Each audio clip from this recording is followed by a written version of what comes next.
I do think we have a crisis of especially young men in this country, and they're, in many ways disconnected from the rest of their families, disconnected from their communities, disconnected from our political culture, disconnected from our civil culture. And that's a real problem for a society that depends on all of us to be engaged and working together to make it as good of a country and as good of a society as it can be.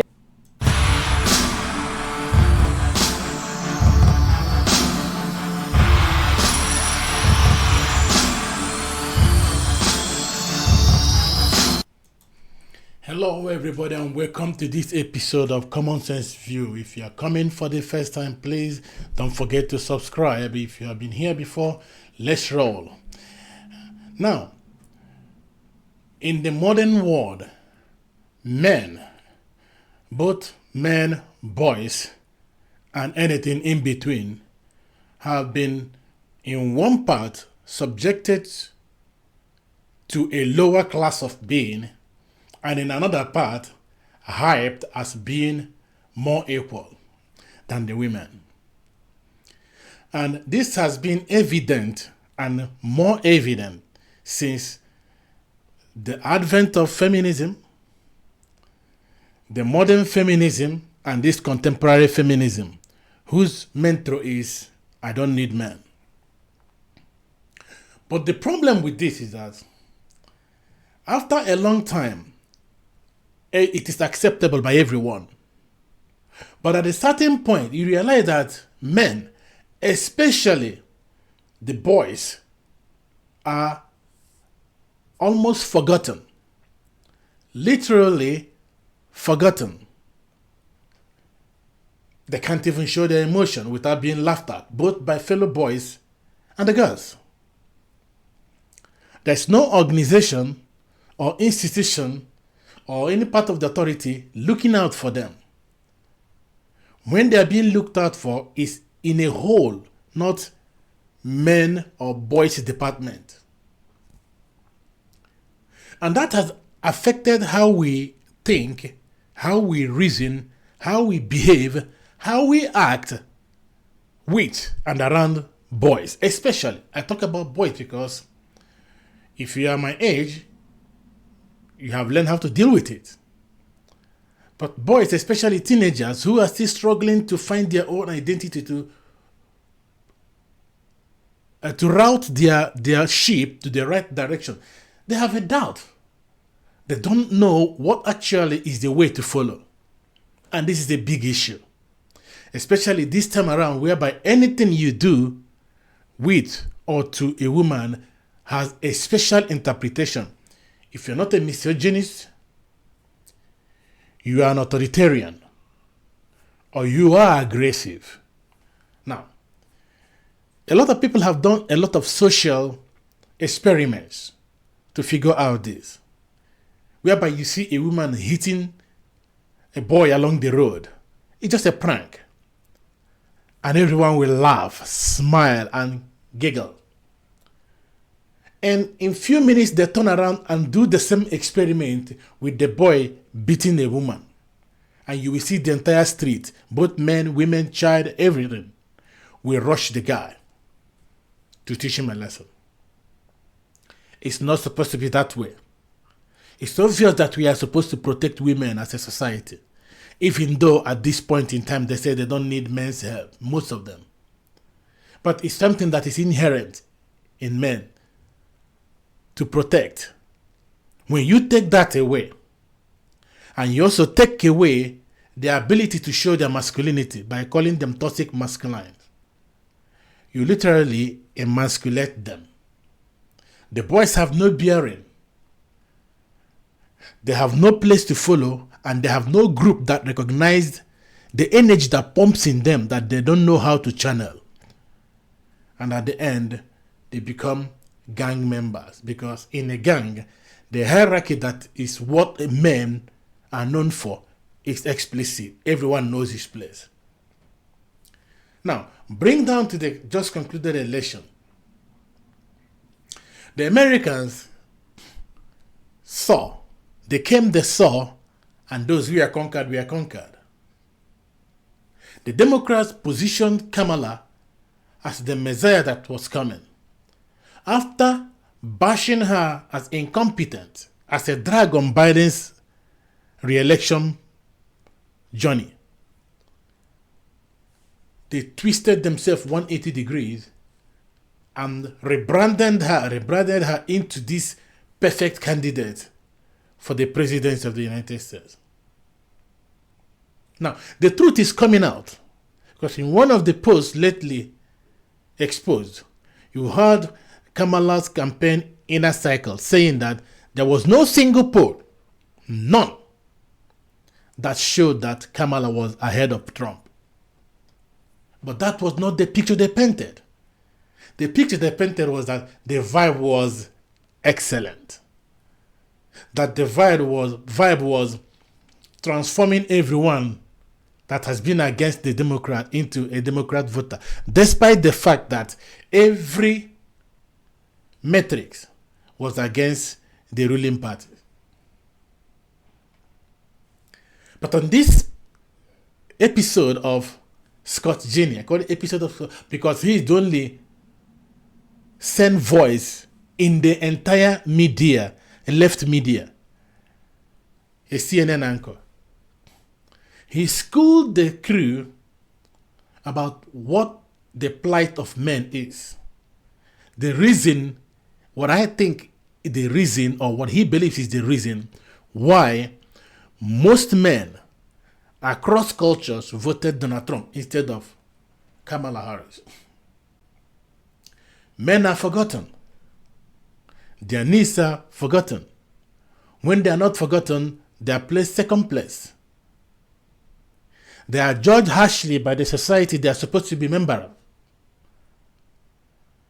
They are also judged harshly by fellow men, because whether we like it or not, men live by hierarchy. When you come inside the room as a man or as a boy, you know your place. You don't need to be insulted. You don't need to insult yourself either. You just go and take your place. And the same thing, those on the higher level of the food chain also know their place. Some of them come down a little bit to associate. It is easier than to go up to mingle, except if you are invited. Now, Scott schooled them about what is an explicit reason, or one of them, why men overwhelmingly voted for Donald Trump. Though a billionaire, he was able to decipher their needs in their own universe of discourse. He realized what their needs are. He realized that they have been forgotten for a long time. He realized that the justice system has been used against them a lot of time. And not just in the United States, but across the globe. For example, there was a just concluded case in the UK. McGregor and the woman that accused him of raping her. I don't want to make an unusual claim, but go and read that case. Everything about it doesn't make any sense. That was why she couldn't go anywhere with it in a criminal court. And the only way she can find reprieve was in the civil court, whereby the threshold is much lower. And now, if the threshold being lower is good thing for her, what happens to the man who is now a criminal for something he said was consensual and the girl said was not? And evidence from my own perspective showed that if anything happened that night, it was not beyond consensual. But who am I to judge? This is not the only case against men. You're not allowed to speak up or act out without being judged as being aggressive.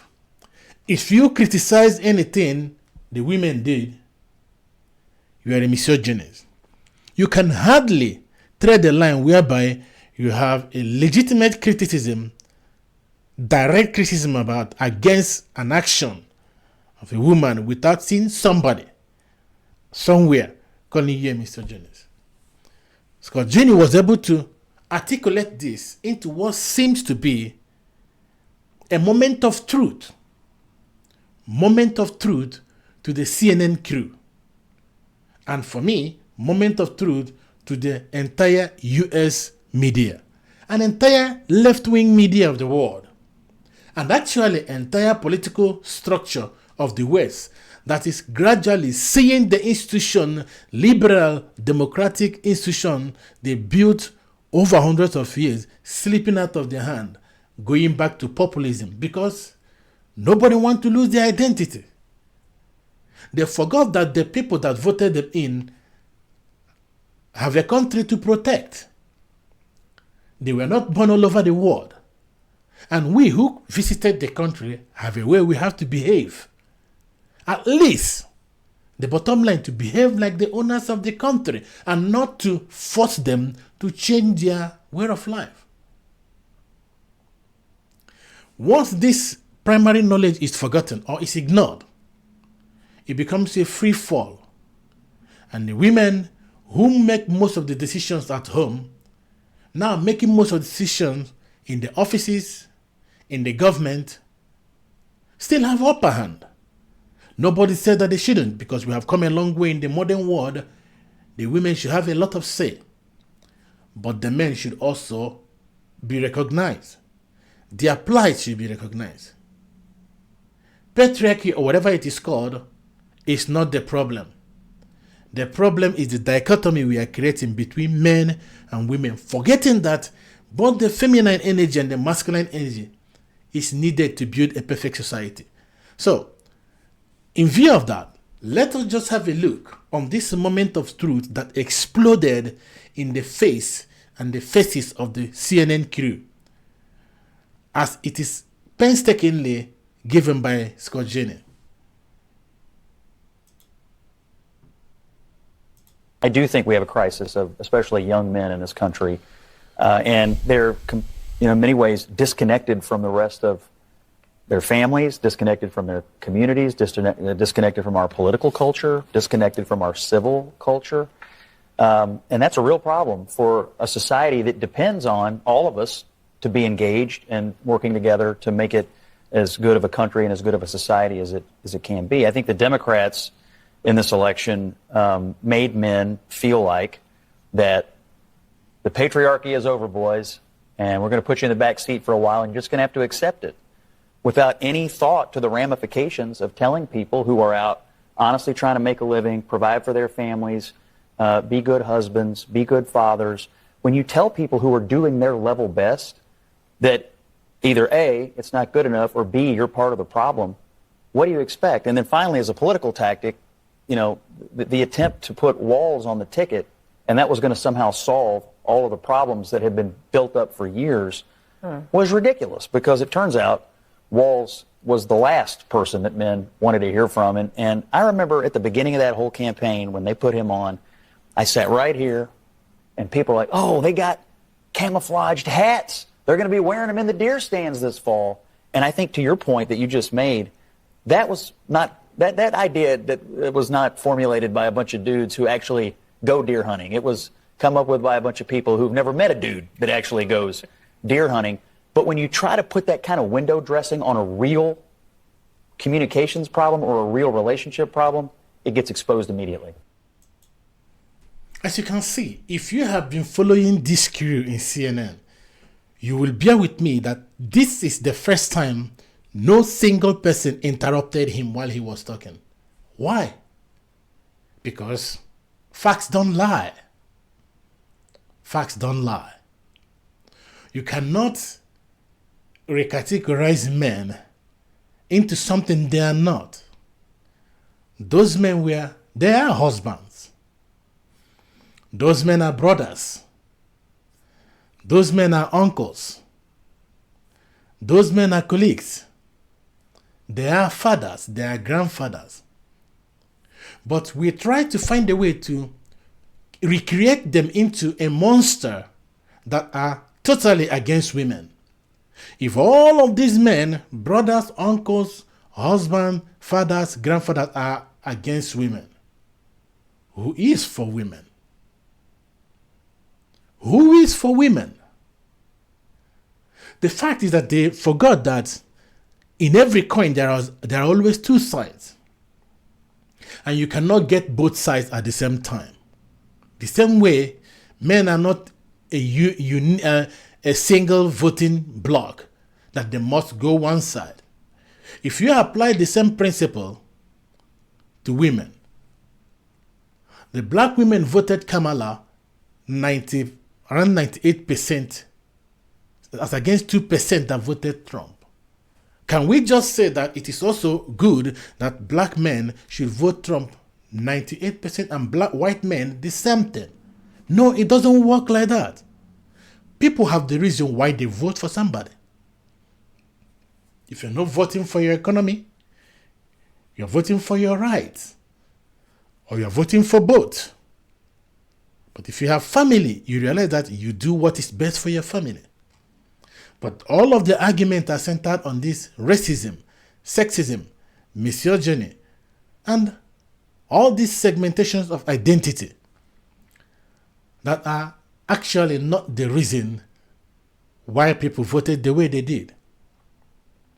As we see as this post progresses, a lot of people that made up the voting bloc of Donald Trump were all in the left, including Trump himself.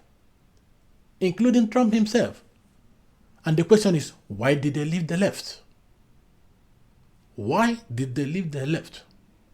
Why did the women who voted against Trump in 2016 and 2020 vote him overwhelmingly this time? Why did the men who voted overwhelmingly against Trump in those two elections vote for him this time? There must be a reason. Nothing happens in a vacuum. But the left-wing media refuse to see the reason. They have a special reason why people refuse to vote for Kamala. It's actually not about facts. It's not about the immigration. It's not about the economy. It's not about safety. It's not about crime in the street. It's not about catch and release. It's not about the illegal immigrants killing people randomly in the country. Let us see what the MSNBC crew believe is the reason why Kamala Harris lost to Donald Trump in today's America. Not ignore there is still a lot of racism and gender bias in this country. And I think for us to ignore that and not try to bring that front and center so we can heal that would mean that we would end up in the same place. Kamala Harris is a woman of color in an interracial marriage and running as a woman to be the head of state. That is something a lot of Americans are not ready to deal with. I'm surprised. So, it is racism and gender bias. Everyone must see that she's a woman. And everyone must see that she's black. And that is enough reason. If you don't vote her because of those, you are a bigot. You are a homophobe. You are a racist. You are a misogynist. What sense does it make? Sometimes you ask yourself, what inspires, who are these people talking to? But they have their audience. Unfortunately, they nurtured this audience to the place they are. Lost. But go to the street, ask people on the street, why did you vote for Trump? What do you hear? Single voters, you see people saying, my pockets, I'm doing better. I was doing better in the time of Trump than now. Others say, immigration. I am terrified that people I don't know are ravaging my city and they are giving more protection than us. Other people say, homelessness. That the cost of living is so high that they could barely pay their rent because there's none to rent. When there is to rent, it's too high. Even hotels are already booked in by the government. But Al Sharpton says that it is racism and gender bias. identity segmentation, divide and conquer. The only way you see that is on those who value authority more than progress. They are not yet finished. Listen to the View. Herson. I'm surprised at the results, but I'm not surprised. As a woman of color, I was so hopeful that a mixed race woman married to a Jewish guy could be elected president of this country. And I think that it had nothing to do with policy. I think this was a referendum of cultural resentment in this country. She is surprised that a mixed race woman married by a Jew. Everything identity. Not that she's surprised that a woman who couldn't answer her own question, what can you do different than Biden? And the answer she got was, nothing comes to mind. For her, that was not enough reason to disqualify Kamala Harris. But the more genuine reason why she lost was because people are not ready to accept a mixed woman, a black Indian woman marrying to a Jewish American man. What sense does it make? What sense does... This is a lawyer talking. So you know that this is not a cancer of the uneducated or uninformed. This is a cancer that permeates through everyone, both the school-educated, non-school-educated, the wise and the fool on the left. That means it's either there is a culture that is specifically formed to propagate this, or people are groomed all the way from home to school and into the society to maintain this cancerous ideology. It is not only Herson and Sharpton. There were others. 16, sexism, I'm going to say also racism and bias had to have played a role. Now, let me state the obvious. One person is a woman. And this now makes Trump 2 for 2 in beating out a woman to become our president. Let me just ask this simply. It could be tough to answer. Is this country not ready for a woman to become president? If she were a 6'4" white man from Arkansas or from, Florida, and she ran a good middle-of-the-road campaign talking about reaching out, do you think she would be losing by that much? If she could chew tobacco and carry a shotgun and talk about football and be a guy's guy, I mean, you tell me. There are levels of sexism and racism that clearly a lot of people in this country are willing to tolerate. Let's be honest about this, okay? Let's be absolutely blunt about it. There were appeals to racism in this campaign, and there is racial bias in this country, and there is sexism in this country. And anybody who thinks that that did not in any way impact on the outcome of this race is wrong. I'm not saying that was the main reason that Kamala Harris lost and Donald Trump won it. I think that we've got to be honest. Among Hispanic men and black men, there's a lot of misogyny. And I think that we've got to deal with the reality that he appealed to this whole false macho thing that some black men and some Latino men went for. As you can see, CNN, MSNBC, ABC, all of them, it is from sexism, racism, misogyny. Even David Axelrod, who was the campaign director of Barack Obama, who won twice, saw racism in it. Even though he was able to put it down a little bit, I am not saying that it is the only. No particular thing will be the only reason why somebody wins or loses. It has to be a collection of things. What was her advert targeting? He was targeting naming Trump as a Hitler, a fascist, a misogynist, a homophobe.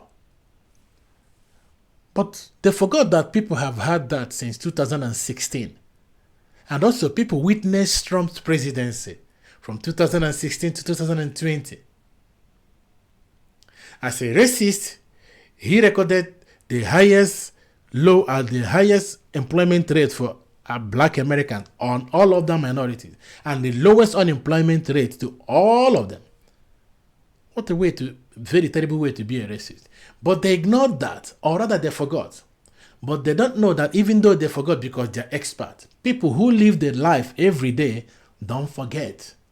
They knew how thick their pocket was from 2016 to 2020 and how empty it has become from 2020 till date. And they knew those who were responsible for it. They knew how safe their city were within these two time periods. And they knew how unsecure and terrifying the cities are today. You can tell them that the economy is perfect, that inflation is transitory. But they saw that when they go to buy groceries, what they could buy at 1,000 in the past 4 years, they cannot buy with 3,000 this time around. Bob Marley said, you can fool some people sometime, but you can't fool other people all the time. The Democrats learned that hard lesson at this last concluded election. They are shouting of misogyny, racism, sexism, all over the internet, all over the media, couldn't save the situation.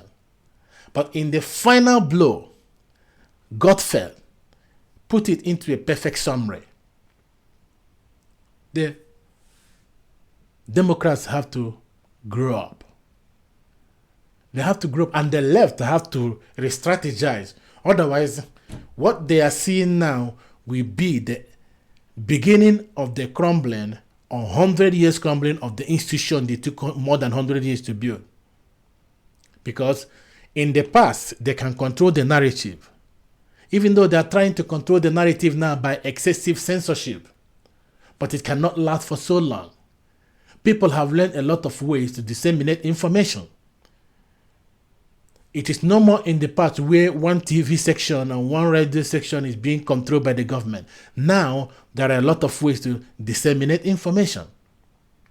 And people are abandoning the legacy media to go to podcasts, to short news, even in social media, cross-talking to each other. They learn more than they're able to get from the spin rooms that call themselves legacy media. And when excuse me, when I call them spin room, that is what they are all over the world. All over the world. They pick one news, they spin it into proportion. But even the comedians have become part of the bandwagon. But few of them have managed to hold their ground and managed to call out the media for leaving their mandate of holding their government to account. One of those people is Greg Gutfeld of Fox News.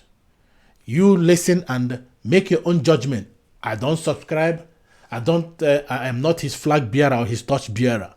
I'm just an observer. You also tell me if I'm wrong on the comment. Now, before we go to that clip by Gutfeld, if you are finding any value on this show, on this post, please try to subscribe, like, and leave your comment. Also, let me see what you agree with or disagree with so that I can see the point I can make more perfectly next time. So on that note, let us watch Greg Gutfeld.